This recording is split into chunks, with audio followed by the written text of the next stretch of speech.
Hi, good morning. This is Deepak. Today is Monday, and here we are. Today is June 12th. I'm still in Los Angeles. We had an amazing event at Russell Simmons' place, Tantris Yoga, in West Hollywood yesterday, and it was an amazing experience.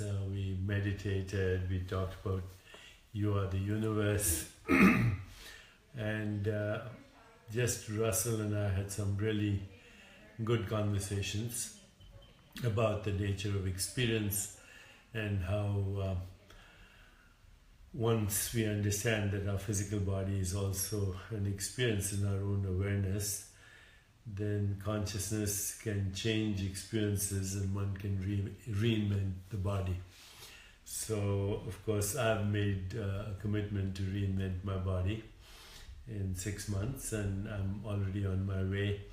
And if you come to YATU.com, you will see, starting very soon, a 31-day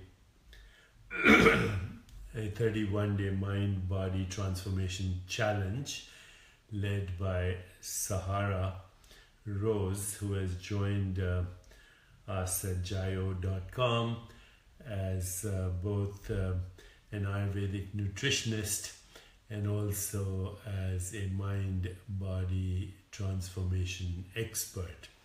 She's only 24, I think, or 23, and she's quite amazing actually, and she's just written the Idiot's Guide to Ayurveda, so I would encourage you to buy it when it comes out in August. Of course, I will do some podcasts about that when it's out, and we'll have interesting discussions about that as well. So let's go to today's question from Jennifer L. She says, upon revisiting the book, and she's talking about this book, You Are the Universe, Discovering Your Cosmic Self and Why It Matters. She says, I open the following passage. We may assume that we are in control of our responses to the world, but that's far from the case. If two people can see the same thing and have opposite reactions, their responses are controlling them, not the other way around. Absolutely. So that's a quote from You Are the Universe from page 141.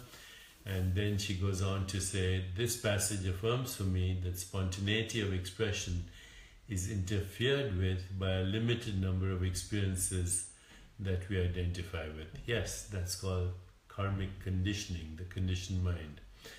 What is the next spontaneous step? How do we know to recognize it when it's being given to us? Of course, we recognize it when we experience synchronicity, meaningful coincidences, being at the right place at the right time.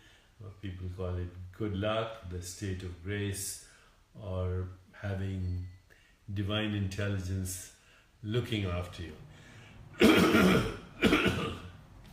However, I need to drink some water, and I will. That's part of the 31-day mind-body transformation experience. Drink water and start with hot water.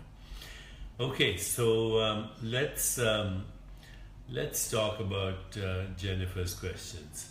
So, of course, there are certain regularities of experience that we call natural laws that are fixed. Okay, and our biology is part of that. We have circadian rhythms, the cycle of night and day as the earth spins on its own axis. We have the earth going around the sun, causing seasonal rhythms. We have the gravitational effects of the sun and the moon and the stars on our oceans, called the tidal rhythms, and we even have the cycles, or the more interesting movement that is a relationship of the earth, moon and sun in relationship to each other, and that causes what we call the lunar rhythms. So, by the way, Ayurveda has profound knowledge in these circadian rhythms and seasonal rhythms, and they prescribe daily routines so you can balance your rhythms with cosmic rhythms and then experience least entropy or maximum harmony with the elements and forces of the universe. And so Ayurvedic routines, daily and seasonal routines, can really help with this. But let's come back to the question she says, is if two people see the same thing and have opposite reactions, their responses are controlling them. That's absolutely true. And so those responses are influenced by karma, memory, and desire, basically by the conditioned mind. And the best way to override those conditionings is to understand yourself as witnessing awareness. So when you step back and you become the silent witness or the spectator of your own mind, your body, and the environment, and ultimately everything, the whole universe, which means everything, relationships, social interactions, environment, nature, then in that silent witnessing awareness is the loosening of the hold of conditioning. So when you loosen the hold of conditioning, you open the window to what is called spontaneous creativity, spontaneous evolution, which is a fundamental activity of the universe itself. And then that fundamental activity of the universe is creative evolution. So then you become part of the creative process. So again, this is goes by many ways. The silent witnessing. There are non-dual teachers who say, take a stand. Always remind yourself that you're not the body, mind, or the environment, but you're the silent witness in which the body, mind, and the universe, everything else, are a spontaneous arising and subsiding. And when you take a stand as that witnessing awareness, then you open yourself to the spontaneous creativity and the spontaneous creative evolution that is already happening. The great Indian teacher J. Krishnamurti called this choiceless awareness. Choiceless awareness is the highest intelligence.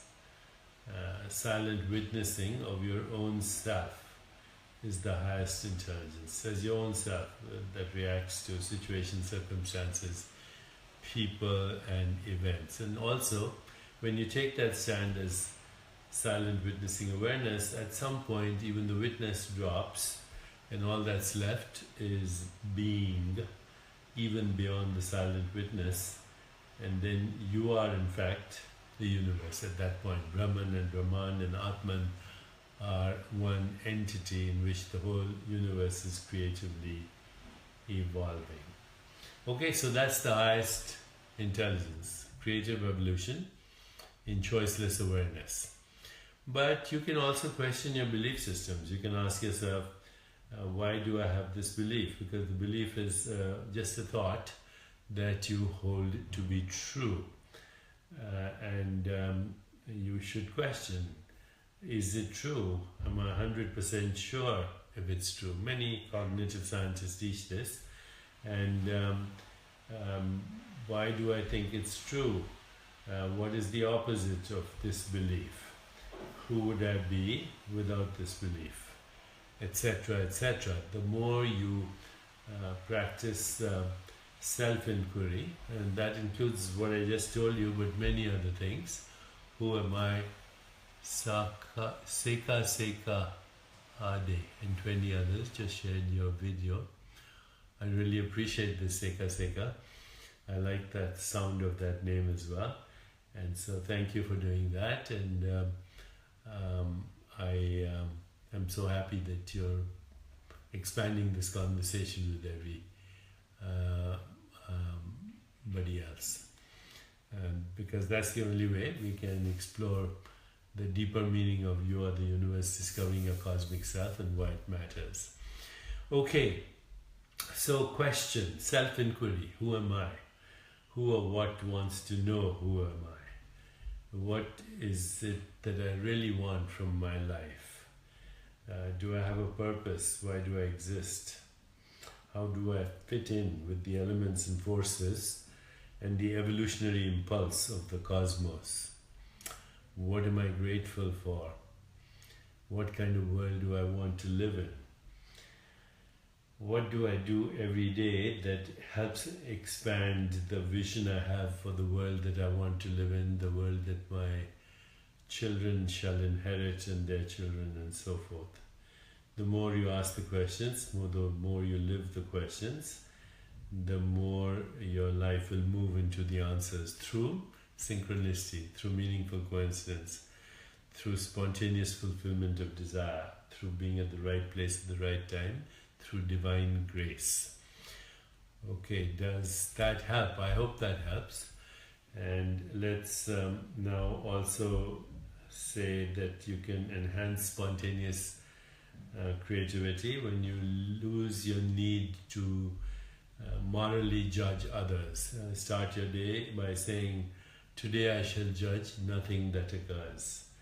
And when I do that, there will be silence in my mind, which is then part of the creative impulse of the universe. Also, spend time in nature and spend time also in activities that enhance your own well-being, but also the well-being of others. Give other people attention, listen to them, give them appreciation, notice their good qualities, give them affection, which means care for them, give them acceptance, which means don't try to change them. And try your best to refrain from judgment, evaluation, description, and labels, good or bad. Remember the admonishment of great seers that the sinner and the saint are merely exchanging notes. The saint has a past and the sinner has a future, and you can leave them both alone because they both have something to teach you. So that's it. Spend time in nature. Get rid of your compulsion to label everything as right and wrong. Refrain from self-righteous morality. And take it easy. Then you'll be spontaneous, and that's what we call flow, where there is richness of experience, there's no resistance, and everything happens by itself because you are a vessel for the creative evolutionary impulse of all that is. Okay, so I hope that helps. And you know, I'm here in LA at my daughter's house, and I'm doing a few things here with my grandchildren, with Malika, and I just want to show you a little bit of the room I'm in. So here is the background of the room. Can you see how beautiful the outside is? We are in nature here, and even as I'm sitting here speaking to you, I can see my extended body. Those trees are my lungs, and that air is my breath. The rivers and waters of our planet are my circulation. The earth is recycling as my body, and the stars and the sun and the moon are the photoelectric impulses of the universe that are also firing in my neurons as I speak to you. And I'm a body which is also an electromagnetic field, which resonates with the electromagnetic field of the earth. So the chair I'm sitting on is also grounded, connecting me to planet Earth. And if you want to know about grounding, more about grounding, you can go to jayo.com and check it out as well. Betty Jane Kaufman and 32 others shared your video. Thank you so much, Betty. And Sanders from Cape Town says hello. Tamara Palmer said something, but I saw. Nikki said I saw Malika present at the Women's Conference a few weeks ago at the Chopra Center. She's amazing. I think so too. Malika is amazing. Alison McLean Walker says, I'm going to do the 32-day cleanse or mind-body transformation with Sahara Rose. Yay! Let's do it. I'm also doing it. And as I said, 6 months from now, this won't be the same body. It won't be the same anyway, but it'll be renewed as well in a good direction.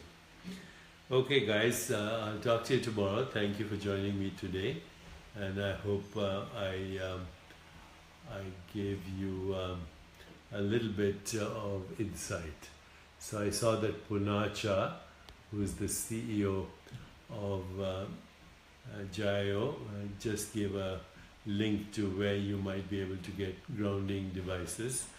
I think it's the marketplace at YATU.com, but check it out and check out Punacha Machaya on YATU for Life on Twitter. Okay, Jermaine says awesome. Florence Church says hi from Florida.